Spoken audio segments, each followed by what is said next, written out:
नमस्कार बच्चों, मैं वंदना धर्मराज पांडे, मुलुंड महानगर पालिका की शिक्षिका।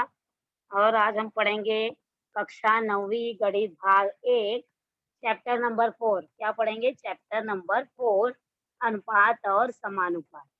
तो आज तो ये चैप्टर पढ़ने के पहले हम थोड़ी सी अनुपात और समानुपात के बारे में जानकारी लेंगे कि जिस तरह हम कभी घर में खाना बनाते हैं, आप लोग ध्यान देंगे कि तो कोई भी काम करते हैं या खाना बनाते हैं तो उसमें हमें कितना शक्कर डालना है, चाय में कितनी शक्कर डालना है, कितना चाय की पत्ती डालना है, कितना दूध डालना है, कितना पानी डालना है, तो उस तरह हम उसका अनुपात निश्चित करते हैं।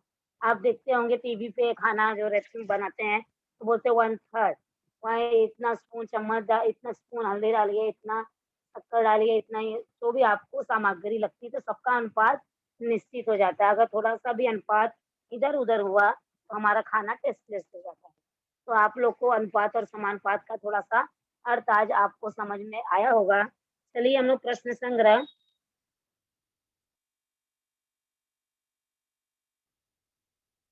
4.1 देखते हैं क्या है कि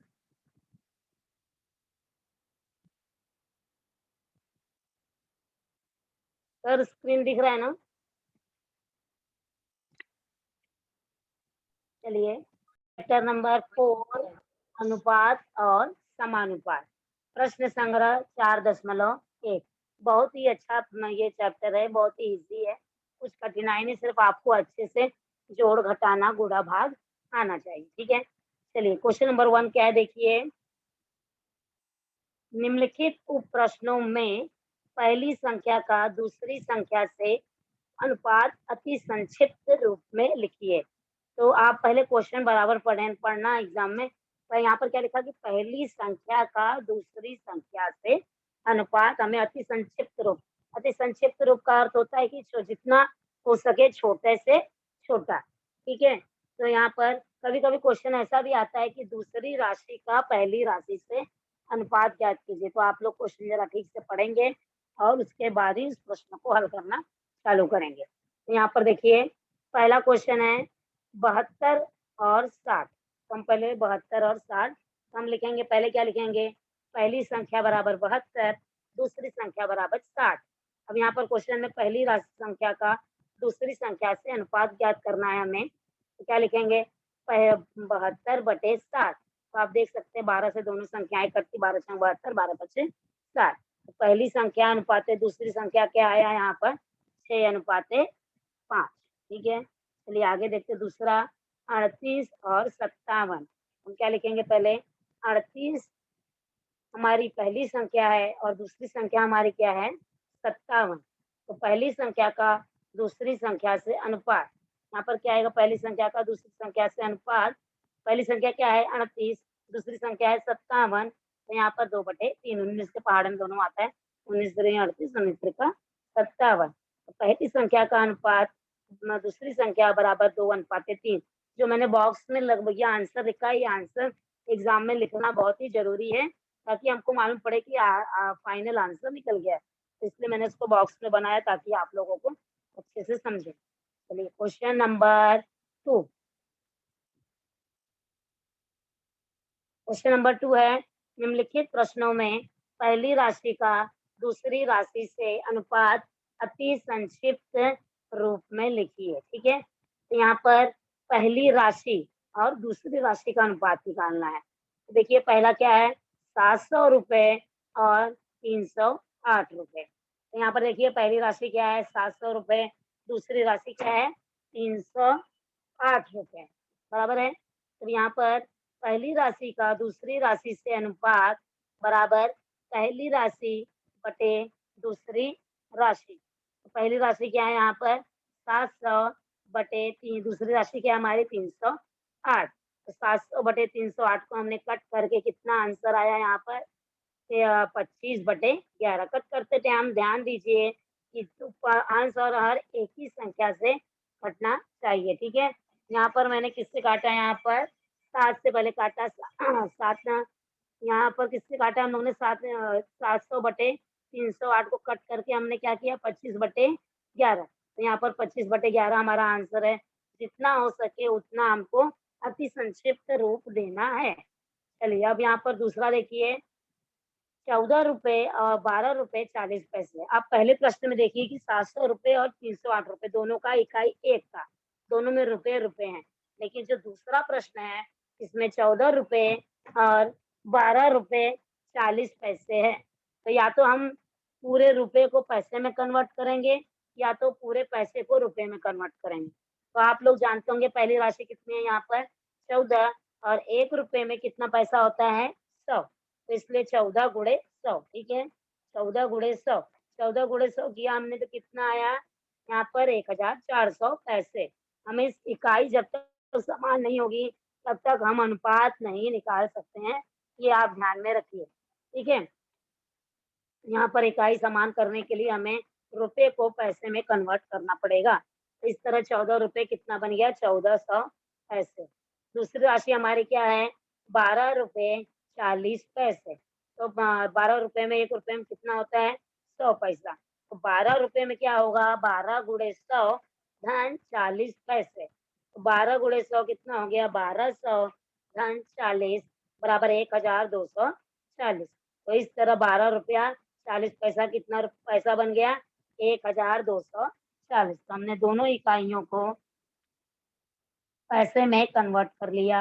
अब हम दोनों का इकाई सेम हो गया, यूनिट सेम हो गया, तो पहली राशि भी पैसे में बदल गई, दूसरी राशि भी पैसे में बदल गई। तो हम क्या करेंगे अब पहली राशि का दूसरी राशि से अनुपात निकालेंगे बराबर पहली राशि बटे दूसरी राशि। पहली राशि हमारी क्या है 1400 पैसे बटे दूसरी राशि क्या है हमारी 1240। फिर हमने उसे काट कर 140 बटे 124 किया, तो उसने हमें किससे काटा है 4 से। 4 से काटने के बाद यहाँ पर कितना आया 35/31। तो पहली राशि का दूसरी राशि से अनुपात कितना आया 35/31।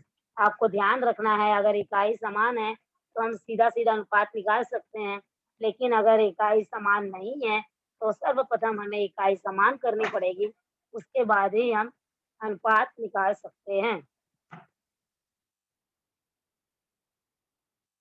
चलिए देखिए तीसरा क्वेश्चन 5 लीटर और 2500 मिलीलीटर। यहाँ पर भी इकाई समान नहीं है तो पहले हम लोग क्या करेंगे पहली राशि और दूसरी राशि का इकाई समान करेंगे, ठीक है। तो यहाँ पर पहली राशि कितनी है सॉरी पहली राशि हमारी कितनी है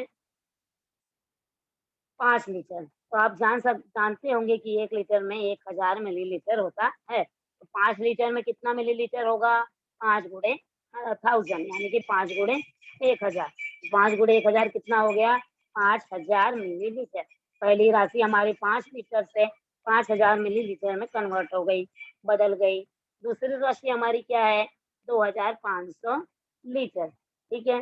तो दोनों भी हमारी इकाई समान हो गई 5000 मिलीलीटर और 2500 मिलीलीटर। तो यहाँ पर आप देख सकते हैं पहली राशि का दूसरी राशि से अनुपात बराबर पहली राशि बटे दूसरी राशि। तो पहली राशि हमारी क्या है 5000 बटे दूसरी राशि हमारी क्या है 2500। आप देख सकते हैं ऊपर के 2 जीरो, दो नीचे के 2 जीरो कट गए, हमारे पास क्या बचा है 50/25। तो आप देख सकते हैं 25 दूनी 50 होता है। तो इस तरह हमारा उत्तर आया 2/1। लास्ट में आपको आंसर लिखना बहुत ही ज़रूरी है, जिस तरह मैंने यहाँ पर बॉक्स में लिखा है। पहली राशि का दूसरी राशि से अनुपात कितना आया यहाँ पर 2:1, ठीक है। चलिए आगे देखते हैं। यहाँ पर चौथा क्वेश्चन मैंने छोड़ा है, वो भी सेम है, ऐसे इकाई समान करके करनी है। तो इस तरह मैंने 5वां क्वेश्चन आगे किया है। चौथा क्वेश्चन आप स्वयं से करेंगे। 3.8 किलोग्राम और 1900 ग्राम, ठीक है। तो यहाँ पर भी इकाई समान नहीं है, तो अब हम क्या करेंगे पहले हम यहाँ पर इकाई समान करेंगे। पहली राशि हमारी क्या है 3.8 किलोग्राम, ठीक है। किलोग्राम को हम लोग क्या करेंगे पहले ग्राम में कन्वर्ट करेंगे, किलोग्राम को ग्राम में परिवर्तित करेंगे। 1 किलोग्राम में 1000 ग्राम, ठीक है। तो 3.8 किलोग्राम में कितना आएगा 3.8 मल्टीप्लाई बाय 1000। यहाँ पर हम लोग 1000 से मल्टीप्लाई किया तो हमारे पास उत्तर क्या आया 3800 ग्राम। इस तरह हमने किलोग्राम को ग्राम में कन्वर्ट कर लिया। चलिए दूसरी राशि हमारी क्या है, 1900 यानी कि 1900। तो दूसरी राशि हमारी 1900 हो गई, पहली राशि हमारी 3800 हो गई। तो चलिए पहली राशि से दूसरी राशि का अनुपात, पहली राशि बटे दूसरी राशि, तो इस तरह 3800 बटे 1900। ठीक है।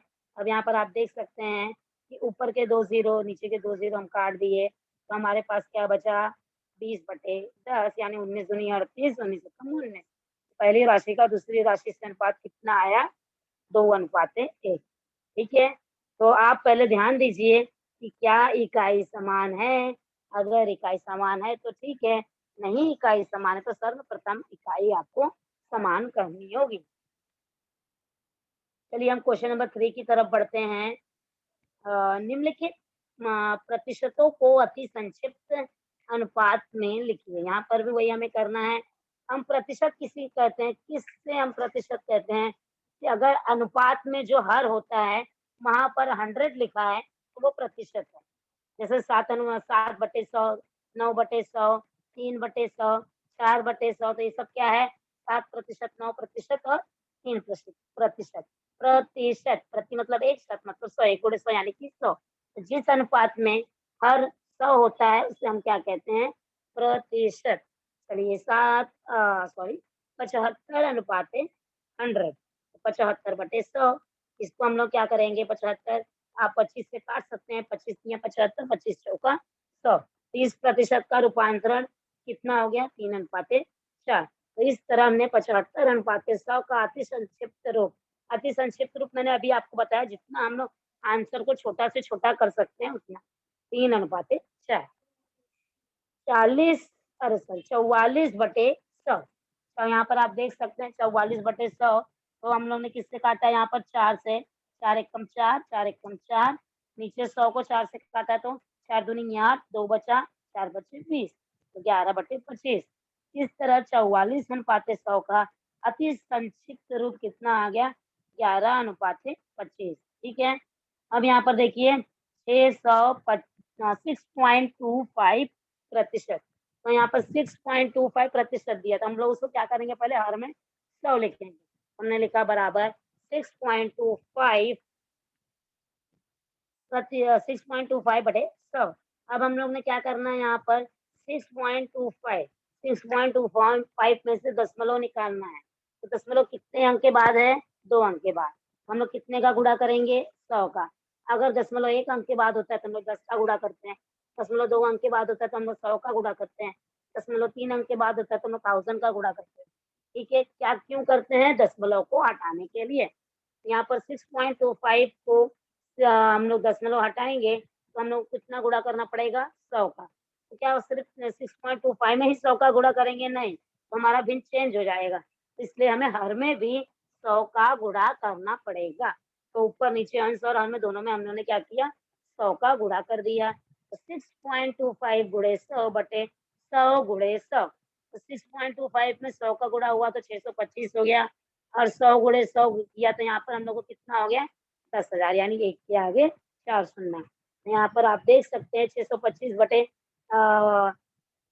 10,000 को हमने काटा तो कितना आया, 25 से पहले काटा तो 25, 25 गुणे कितना है, 25, 25, 25, 25 गुणा किया तो हम लोग 625, तो 25 पड़ गया नीचे, 25 चौका 100, 100 हट गया, आगे 2 जीरो बचा है तो वो 400 आ गया, 25/400। तो आप देख सकते हैं यहाँ पर 25/400 को हमने अति संक्षिप्त रूप क्या दिया है, 1/16। 25 एकम 25, वहां पर जितना भी बचा वहां पर 25 छक्का 150। ठीक है। तो इस तरह 6.25 का अति संक्षिप्त रूप हमने क्या किया, 1:16। चलिए आगे देखिए 0.64। दशमलव कितने अंक के बाद है, सेम 2 अंक के बाद है। हम लोग दशमलव को हटाने के लिए क्या करेंगे, 100 का गुणा करेंगे। 100 का गुणा हमें आंसर हर दोनों में करना पड़ेगा। तो 0.64% क्या बन गया, 0.64/100। 0.64 गुणा, अब हमने वो 100 गुणे नीचे 100 गुणे 100, तो 64/10,000। 64/10,000 क्या बन गया, काटे हमने 16 चौका 64, ऊपर नीचे हमने 16 से काटा, 1696, फिर यहाँ पर 4 बचा, 16 दूनी 32, फिर जो 8 बचा 16 पच्चे 80। तो इस तरह हमारे पास 4/625 बटा 25 बचा। तो यहाँ पर 0.64 का अति संक्षिप्त रूप क्या बचा हमारे पास, 4:625। ठीक है, तो इस तरह हमने प्रतिशत का अनुपात निकाला है। बहुत ही इजी है, कुछ इसमें आपको हल करने की ज्यादा आवश्यकता नहीं है। ठीक है, आगे है क्वेश्चन नंबर 4। एक छोटा सा मकान, यहाँ पर एक छोटा मकान 3 व्यक्ति 8 दिन में बनाते हैं। तो एक मकान है छोटा सा, उसको 3 व्यक्ति कितने दिन में बनाते हैं, 8 दिन में। तो वही मकान 6 दिन में बनाने के लिए कितने व्यक्ति लगेंगे। क्वेश्चन फिर से आप मैं रीड करती हूँ, आप समझिए कि एक छोटा मकान 3 व्यक्ति 8 दिन में बना सकते हैं, तो वही मकान 6 दिन में बनाने के लिए कितने व्यक्ति लगेंगे। ठीक है, चलिए इसे हल करते हैं हम लोग, बहुत ही आसान है ये। मकान बनाने के लिए मान लीजिए कि 6 दिन में मकान बनाने के लिए व्यक्तियों की संख्या हमने मान लिया कितना, x। ठीक है, 6 दिन में मकान बनाने के लिए व्यक्तियों की संख्या हमने कितनी मानी, x। तो यहाँ पर क्या आएगा, व्यक्तियों की संख्या x दिनों में, व्यक्तियों की संख्या x दिनों की संख्या, मतलब यहाँ पर व्यक्तियों की संख्या गुणे हम लोग को क्या करना है, दिनों की संख्या का गुणा करना है। तो आप देख सकते हैं 3 व्यक्ति कितने दिन में मकान बना रहे हैं, 8 दिन में, तो 3 गुणे 8। और 6 दिन में कितने व्यक्ति बना रहे हैं, एक्स बना रहे हैं, तो यक्स गुणे 6। ठीक है, 3 गुणे 8 कहाँ से आया, 3 व्यक्ति 8 दिन में मकान बना रहे हैं। एक्स गुणे 6 कहाँ से आया, एक्स व्यक्ति 6 दिन में मकान बना रहे हैं। ठीक है, तो 8 त्रिक यहाँ पर कितना हो गया, 8 त्रिक 24। ठीक है, और यहाँ पर यक्स गुणे 6। तो आप पक्षांतर कीजिए, यक्स बराबर क्या आएगा, 24/6। तो यक्स बराबर कितना आएगा, 6 चौक 24। ठीक है, तो यहाँ पर हम बोल सकते हैं कि 4 व्यक्ति वह मकान 6 दिन में बनाएंगे। ठीक है, क्वेश्चन देखिए कि 3 दिन में 3 व्यक्ति 8 दिन में वो मकान बनाते हैं, तो कितने व्यक्ति वह मकान 6 दिन में बनाएंगे। तो 8 त्रिक 24 गुणे एक्स गुणे 6, 24 बराबर 6 बराबर 6 चौक 24। दूसरा इसी का एग्जाम्पल लेते हैं, कोई मकान है 2 व्यक्ति 4 दिन में बना रहे हैं। ठीक है, और वही मकान हमको 8 दिन में बनवाना है, तो कितने व्यक्ति लगेंगे। यहाँ पर देखिए 2 गुणे 4 बराबर 8 गुणे एक्स। ठीक है, तो 8 4 दूनी 8 और एक्स गुणे 8, एक्स बराबर क्या आएगा, 8/8 यानी कि 1। यानी एक ही व्यक्ति वो मकान 8 दिन में बनाएगा। कुछ नहीं है, यहाँ पर सिर्फ आपको पक्षांतर करना है, बराबर प्रश्न को समझना है, उसका गुणा करना है और उत्तर की प्राप्ति करनी है। चलिए आगे देखते हैं, क्वेश्चन नंबर 3। निम्नलिखित अनुपातों का प्रतिशत में रूपांतरण कीजिए। अभी अभी उसकी इससे पहले हमने जो क्वेश्चन हल किया वहां पर प्रतिशत दिया हुआ है, उसको हमको अनुपात में रूपांतरण करना था। लेकिन अभी जो प्रश्न दिया है उसका प्रतिशत, अनुपात से प्रतिशत में रूपांतरण करना है। तो प्रतिशत मैंने अभी आपको बताया कि जिस भिन्न के हर में 100 रहता है वो प्रतिशत कहलाता है। तो आप देख सकते हैं 15:25, कितना है यहाँ पर, 15:25। मैंने उसको हल करने के लिए क्या किया, 15/25 कर दिया। अब आप सोचेंगे, आपको सोचना है कि हर है, हर को मुझे जो है उसको हम लोग को क्या करना है, 100। तो यहाँ पर देखिए हर क्या है, यहाँ पर 25, तो 25 को कैसे 100 बनाऊंगी, 25 में 4 का गुणा करूंगी। यहाँ 25 चौका 100 होता है। ठीक है, तो उसको 25 को 100 बनाने के लिए, क्यों 100 बनाना है, क्योंकि मुझे उसको प्रतिशत में रूपांतरित करना है। तो 25 में मैंने कितने का गुणा किया, 4 का। तो क्या सिर्फ हर में गुणा करूंगी, नहीं, मुझे अंश में भी उसका गुणा करना पड़ेगा। तो देखिए मैंने 15 गुणे 4 कर दिया बटे 25 गुणे 4। तो 15 गुणे 4, 15 चौका 60, 25 चौका 100, तो 60 बटे ये 100 हो गया। तो इस तरह में ये 60% हो गया। ठीक है, बहुत ही आसान है, हर देखना है, हर को हमको प्रतिशत बनाना है। तो हमको देखना है कि इसको हम लोग किस तरह प्रतिशत बना सकते हैं। चलिए 46 अनुपाते 50, सॉरी 47 अनुपाते 50। तो 47/50 तो हर 50 है। अब आप ये सोचिए कि 50 को कैसे 100 बनाना है। तो मैंने 50 में 2 का गुणा किया तो हमको 100 की प्राप्ति हुई। आंसर हर दोनों में करना पड़ेगा। इसलिए 47 इंटू 2 अपॉन 50 इंटू 2। तो 47 इंटू 2 कितना हो गया? 47 दूनी 94, 94 और 50 दूनी 100। तो ये कितना हो गया हमारा? 94%। ठीक है, आप लोगों को धीरे-धीरे सा समझना। 4.1 बहुत ही अच्छा है, प्रश्न संग्रह है, बहुत ही आसान है। और चलिए 47 अनुपाते 50 अनुपात का अति प्रतिशत रूपांतरण कितना हो गया? 94 परसेंटेज। परसेंटेज का साइन आपको मालूम होगा, स्लैश और उसके आगे पीछे 2-2 1-1 बिंदु। ठीक है, चलिए आगे देखते हैं। तीसरा है 7/10। तो 7/10 को हमको प्रतिशत का रूपांतरण देना है। हम बहुत ही आसान है, 10 को हमको 100 करना है। 10 को 100 करने के लिए हमें क्या करना पड़ेगा? 10 में गुणा कर 10 में 10 का गुणा करना पड़ेगा। तो इस तरह हमने अंश और हर में 10 का गुणा कर दिया। 7 गुणे 10 बटे 10 गुणे 10 तो 70 हो गया और नीचे 100 हो गया। तो हमारा कितना परसेंटेज हो गया ये? 70%। 7/10 का प्रतिशत रूपांतरण 70%। चलिए आगे देखते हैं चौथा क्वेश्चन। 546/600। अब आप ये सोचिए कि मैं 600 को 100 कैसे करेंगे हम लोग? हमको 600 को 100 करना है। मैं क्या करूँगी? यहाँ पर 6 से भाग दे दूँगी, तो ऊपर नीचे हमें दोनों का भाग देना पड़ेगा। तो 546 भागे 600। अगर आप सिर्फ हर में भाग देते हैं और अंश में नहीं देते हैं, तो पूरा प्रश्न आपका गलत हो जाएगा, क्योंकि वो पूरा उसका अनुपात ही चेंज हो जाएगा। तो 546 भागे 600 सॉरी भागे 6 और 600 भागे 6। तो 600 में 6 का भाग दिया तो कितना हो गया? 100। और 546 में 6 का भाग दिया तो 6 नवैया 54, 6 एकम 6, 91 हो गया। इस तरह हमारा उत्तर क्या आया? 91/100। तो 91/100 इज 91%। ठीक है, तो इस तरह हमारा 546 डिवाइडेड बाय 600 का प्रतिशत रूपांतरण इज 91%। ठीक है, आगे देखिए 7/16।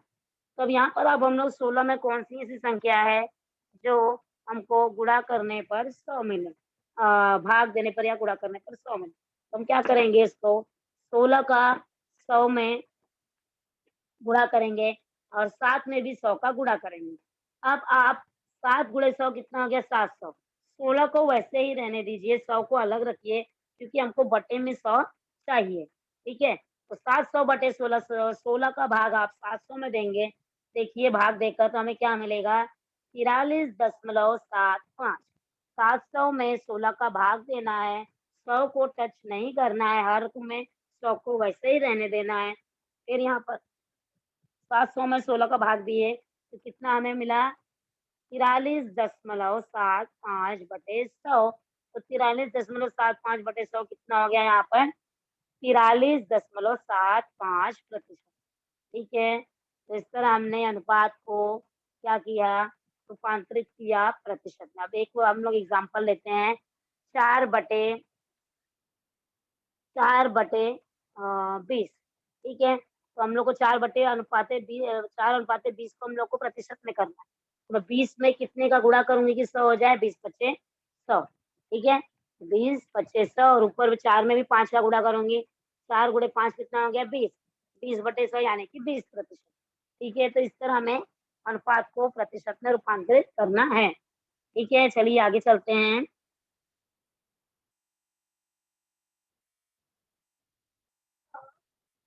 Question number 6।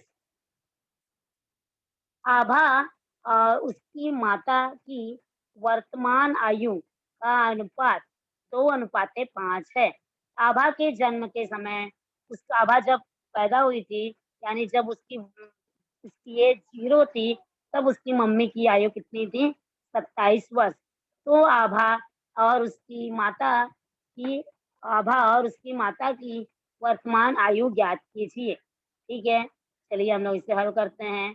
पहले प्रश्न पढ़ेंगे कि आभा और उसकी मम्मी की आयु वर्तमान आयु का अनुपात कितना है? 2:5।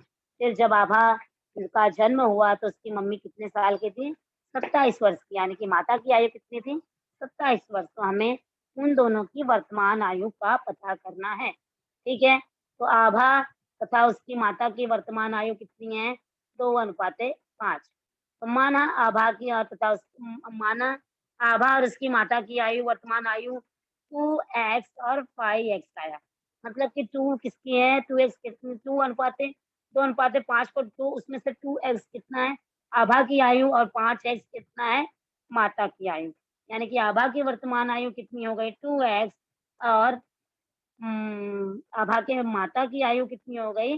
5x। आभा की आयु 2x, माता की आयु 5x। ठीक है, तो आभा के जन्म के समय माता की आयु कितनी थी प्रश्नानुसार? 27 वर्ष। यानी कि माता की वर्तमान आयु में से आभा की आयु को हम माइनस करेंगे।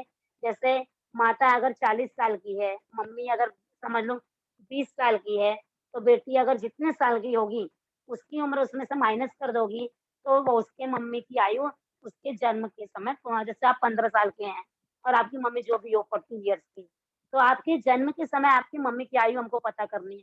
तो मैं क्या करूँगी? 40 माइनस 15 साल। जितना कितना होगा? 40 माइनस 15 साल कितना आएगा? 25। ठीक है, तो आपकी मम्मी कितने साल की हो गई? अभी आपके जन्म के समय 25 साल। ठीक है, तो वैसे ही यहाँ पर करना है कि माता की आयु 5x थी और आभा की आयु 2x है, तो उनका 5x माइनस 2x कितना हो गया? 27। 5x माइनस 2x कहाँ से आया? माता की आयु माइनस आभा की आयु बराबर 27 वर्ष। यानी कि जब माता आभा का जन्म हुआ तो माता की आयु 5x माइनस 2x यानी कि 27 वर्ष थी। तो 5x माइनस 2x कितना हो गया? 3x। 3x बराबर कितना आया? 27। तो 3x बराबर 27/3। ठीक है, तो 3 यानी कि x बराबर 9। तो x का मान हमें कितना मिल गया? 9। चलिए हम आभा की आयु में x का मान रखते हैं। आभा की वर्तमान आयु में 2x, तो 2 गुणे 9, यानी आभा की वर्तमान आयु कितनी है? 18 वर्ष। मतलब अभी वर्तमान में आया आभा की आयु 18 वर्ष हो गई। चलिए माता की आयु निकालते हैं। आभा की माता की वर्तमान आयु यानी कि 5x, तो 5 गुणे 9, अब माता की आयु कितनी हो गई? 45 वर्ष। यानी आभा की मम्मी 45 ईयर्स की है और आभा कितने साल की है? 18 साल की। चलिए आगे देखते हैं। वत्सला और सारा की वर्तमान आयु कितनी है? 14 वर्ष तथा 10 वर्ष है। मतलब अभी वत्सला जहाँ और सारा की आयु कितनी है? एक 14 साल की है और एक 10 साल की है। कितने वर्षों के बाद उनकी आयु का अनुपात 5:4 होगा? तो जो हमको पूछा जाता है वही हम प्रश्न हल करते टाइम उसको मान लेते हैं। माना x वर्षों के बाद उनकी आयु का अनुपात 5:4 होगा। ठीक है, तो चलिए वत्सला की वर्तमान आयु कितनी है? 14 वर्ष। सारा की वर्तमान आयु कितनी है? 10 वर्ष। तो वो माना x वर्षों के बाद उनकी आयु का अनुपात 5:4 होगा। तो यक्स मान लिया तो मतलब 14 में क्या करूँगी मैं? मतलब 14 धन एक्स, मतलब क्या है? एक्स वर्ष के बाद वत्सला की आयु। अभी वत्सला वत्सला जो है कितने साल की है? 14। तो हमने माना है कि एक्स साल के बाद उसकी आयु का अनुपात 5:4 होगा। तो एक्स साल के बाद आभा की, अरे वत्सला की आयु कितनी होगी? 14 प्लस एक्स। एक्स वर्ष के बाद सारा की आयु कितनी होगी? 10 प्लस एक्स। तो दोनों का अनुपात लिखिए। पहला क्या है? यहाँ पर वत्सला, वत्सला x प्लस 14 साल की है, चाहे x वर्ष के बाद, बटे x प्लस 10 सारा की आयु, और बराबर 5:4। फिर यह गुणा कीजिए। 4 का गुणा x प्लस 14 में बराबर 5 का गुणा x प्लस 10 में। तो यहाँ पर हमने गुणा कर दिया। अब चलिए 4 का गुणा x प्लस 14 में किया तो 4 इंटू एक्स, 4x। 14 का गुणा 4 में किया तो 14 चौको 56। फिर पाई एक्स का गुणा, या पाई का गुणा एक्स में किया तो पाई एक्स, 10 पचे 50। अब यहाँ पर एक्स वाले को एक तरफ लाइए और नंबर को एक तरफ लेके जाइए। तो 56 को हमने ट्रांसफर किया इधर, तो -56 हो गया किस तरफ? दाहिनी तरफ। और 5x को ट्रांसफर किया बाएं की तरफ, यानी पक्षांतर किया, तो कितना हो गया? -5x। तो 4x माइनस 5x बराबर 50 माइनस 56। 50 माइनस 56 कितना हो गया? -6। 4x में से 5x जाएगा तो -x हो गया। माइनस माइनस कट गया, तो x बराबर कितना बचा? 6। यानी कि 6 वर्ष के बाद दोनों की आयु का अनुपात कितना होगा? 5:4। फिर से एक बार देख लीजिए। बोल रहा है कि वत्सला की आयु 14 वर्ष है, सारा की आयु कितना 10 वर्ष है। तो पूछा कि कितने साल के बाद दोनों की आयु यहाँ पर उनका अनुपात 5:4 होगा। हम सर्वप्रथम क्या लिखेंगे? वत्सला की आयु 14 वर्ष, सारा की आयु 10 वर्ष।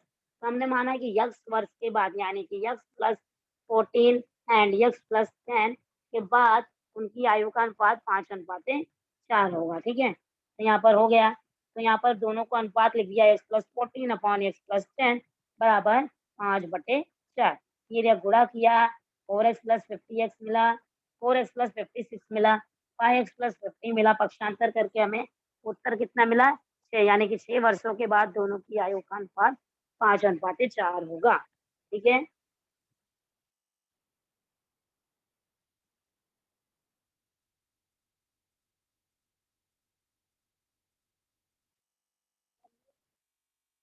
इस तरह हमने क्या क्या पढ़ा? क्वेश्चन नंबर 1 में देखिए, हमने क्या किया? जो दो संख्याएं दी गई हैं उनका हमने पहली राशि से दूसरी राशि का अनुपात निकाला। क्वेश्चन नंबर 2 में हमने पढ़ा, तो जब हम अनुपात निकालते तो अच्छे से लिखना है, पहली संख्या दूसरी संख्या, फिर दोनों के अनुपात बराबर पहली संख्या बटे दूसरी संख्या, और जितना हम उसको काट सकते हैं यानी कि जितना उसका छोटा उत्तर निकाल सकते हैं वो है। फिर हमने क्वेश्चन नंबर 2 में क्या पढ़ा? पहली राशि का दूसरी राशि से अनुपात।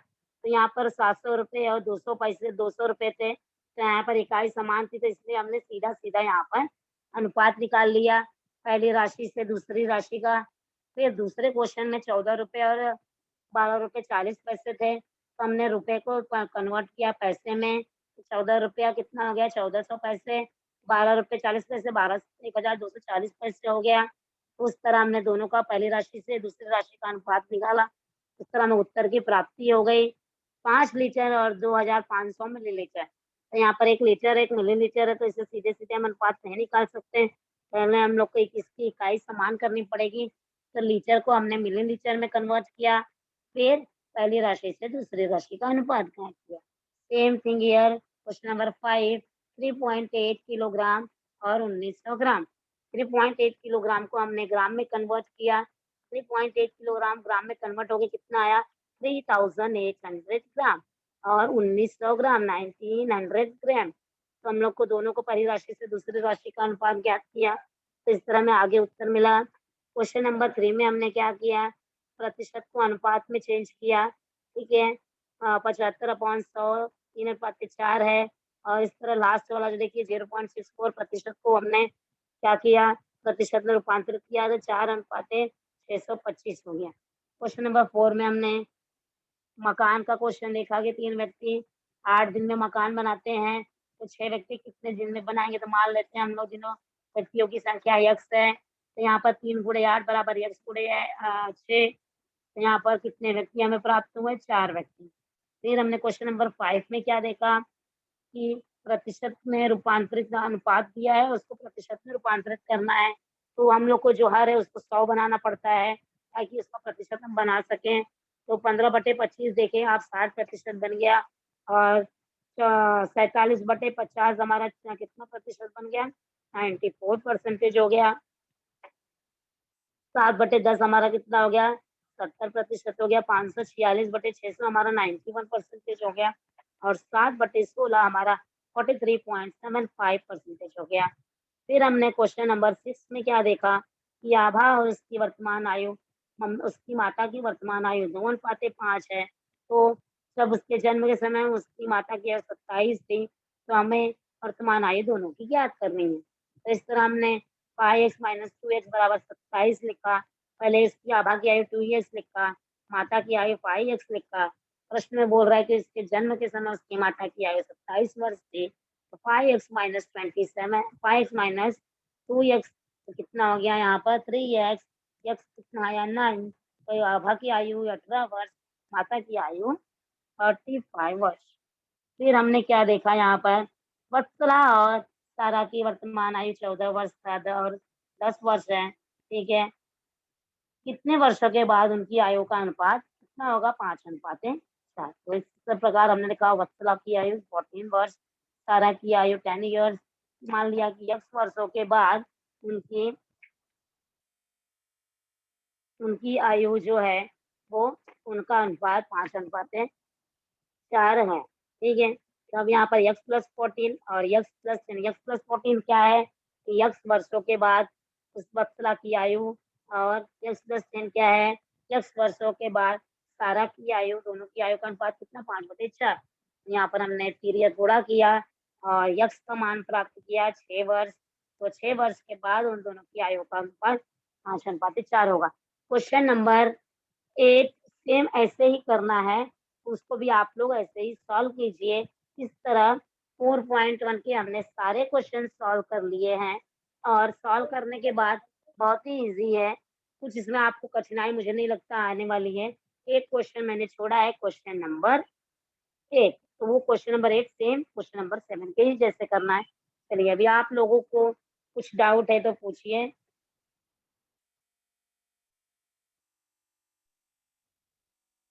Good morning teacher. Good morning बेटा। टीचर वो हाँ, सर से मुझे कहना था ना कि मेरा मेरा वो मोबाइल में रिचार्ज खत्म हो गया। चलिए कुछ डाउट है तो पूछ। पांचवे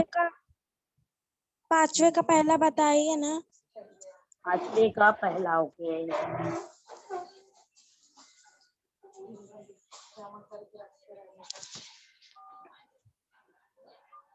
5वें का पहला, इसमें बेटा कौन सा नहीं समझा? 15:25 है, ठीक है, तो हम लोग 15:25 को कैसे लिखेंगे? यहाँ पर 15/25। अब हमें क्या बोल रहा है कि जो अनुपात है इसको हमको प्रतिशत में लिखना है, ठीक है, तो इसको हम लोग को क्या करना है, प्रतिशत में लिखना है। तो हम लोग 25 को हमको 100 करना पड़ेगा। क्यों 100 करना है? क्योंकि जो भिन्न होता है उसका हर अगर 100 हो तो वह तभी प्रतिशत कहलाता है। ठीक है, तो हम लोग को 25 को 100 करना है, तो 25 को 100 करने के लिए क्या करेंगे, हम 4 का गुणा करेंगे। तो सिर्फ हर में 4 का गुणा नहीं करना है, अंश में भी करना है। अगर सिर्फ हर में करेंगे तो सवाल गलत हो जाता है, इसके लिए अंश और हर में जिस संख्या का आप गुणा कर रहे हैं वो दोनों में करिए। ठीक है, तो मैंने 25 का गुणा 4 में कर दिया और 15 का गुणा 4 में कर दिया। तो 15 का गुणा 4 में किया तो कितना आया, 60, और 25 का गुणा 4 में किया तो कितना आया, 100। तो 60/100 यानी कि, तो ये कितना प्रतिशत हो गया, 60%। ठीक है, चलिए आगे। Thank you teacher.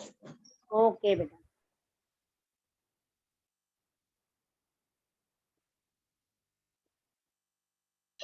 मिस छठवा बताइए ना। Question number 6। Okay, yes miss. क्या नहीं समझा बेटा इसमें, आप बताइए मुझे। वो बिल्कुल नहीं समझा है। नहीं मिस। हाँ, क्वेश्चन देखिए, मैं रीड करती हूँ। आभा और उसकी माता की वर्तमान आयु का अनुपात कितना है, 2:5। ठीक है, आभा के जन्म के समय उसकी माता की आयु कितनी थी, 27 वर्ष। ठीक है, तो आभा और उसकी माता की वर्तमान आयु हमको ज्ञात कर रही है, तो हम लोग क्या करेंगे, आभा और उसकी मम्मी की वर्तमान आयु का अनुपात कितना है, 2:5। यानी कि आभा की वर्तमान आयु कितनी हो गई, 2x। टू टू देखो, पहले आभा का नाम है, उसके और अनुपात में पहले 2 है, तो इसलिए आभा की वर्तमान आयु 2x हो गया। फिर उसकी माता का नाम है, तो माता के साथ कौन सी संख्या आएगी, 5x। ठीक है, यहाँ तक समझा बच्चा? चले, तो यहाँ पर आभा की वर्तमान आयु 2x, माता की आयु 5x। ठीक है, अब बोल रहा है कि जब आभा का जन्म हुआ तो उसकी मम्मी कितने साल की थी, 27 साल की। तो हम क्या करेंगे, माता की आयु में से आभा की आयु निकाल देंगे, वो किसके बराबर होगी, 27 वर्ष। तो 5x माइनस 2x बराबर 27। 5x में से 2x जाएगा तो कितना आएगा, 3x। 3x बराबर 27। तो x बराबर क्या आएगा, 27/3। तो 27/3 क्या हो गया, 9। 9 से 3 नंबर 27। तो आभा की वर्तमान आयु कितनी है, हमने ऊपर लिखा है 2x, तो 2x का मान यहाँ पर रखना है हम लोगों को, 2 × 9, फिर कितना हो गया, 18 वर्ष। माता की वर्तमान आयु कितनी होगी, 5x, 5 × 9। तो माता की वर्तमान आयु कितनी होगी, 9 × 5 कितना होता है, 45। ठीक है, चलिए आगे।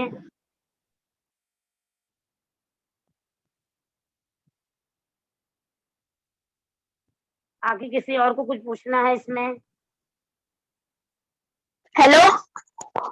हाँ हेलो मिस, हाँ बोलो ना। मेरे को 7th का लास्ट वाला बताओ। 60 वाला, ओके। वत्सला और सारा की वर्तमान आयु कितनी है? 14 साल। वत्सला कितने साल की है? 14 साल की। सारा कितने साल की है? 10 साल की। ठीक है, तो पूछ रहा है कि कितने वर्ष के बाद उनकी आयु का अनुपात 5:4 होगा। हमने मान लिया x वर्ष के बाद उनकी आयु का अनुपात कितना होगा? 5:4। तो अब 10 वर्ष के बाद अब वत्सला कितने साल की होगी? x + 14। और 10 साल के बाद सारा कितनी साल की होगी? x + 10। तो इस तरह x + 14 बटे x + 10 बराबर कितना है? 5:4। दोनों की आयु 1 साल के बाद कितनी आ गई? 5:4। तिर्यक गुणा कीजिए। 4 का गुणा x + 14 में, 5 का गुणा x + 10 में। ठीक है, तो यहाँ पर 4 का गुणा x में किया तो 4x प्लस 14 का गुणा 4 में किया 56 बराबर 5 का गुणा x में किया 5x, 5 का गुणा 10 में किया 50। तो अब x वाले को एक तरफ लाइए, नंबर को एक तरफ लाइए, तो हमारे पास x का मान कितना बचा? 6। यानी कि 6 वर्ष के बाद दोनों की आयु का अनुपात कितना होगा? 5:4। ठीक है,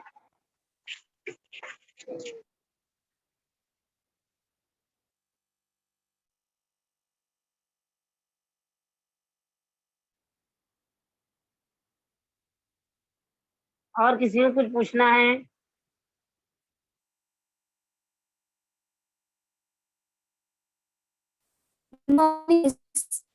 हाँ, सबको आया समझ में? चलो, और किसी को? Hello miss. हाँ बोलो हेलो मिस।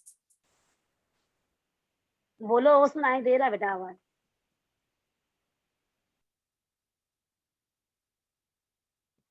मिस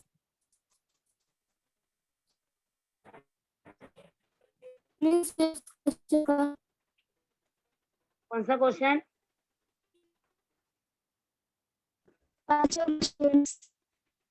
5वां? यस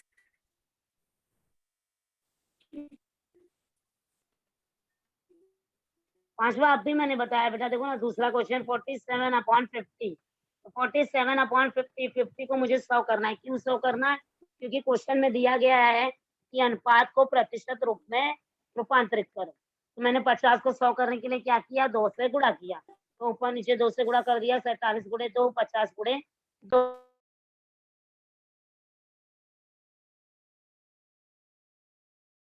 रहा है 1 मिनट और है बस।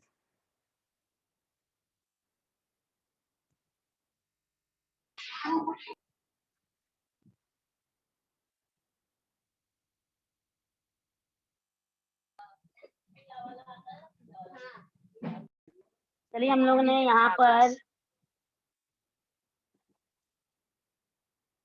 पर हमने आज क्या पढ़ा बच्चों? 4.1 4.1 पढ़ा हमने।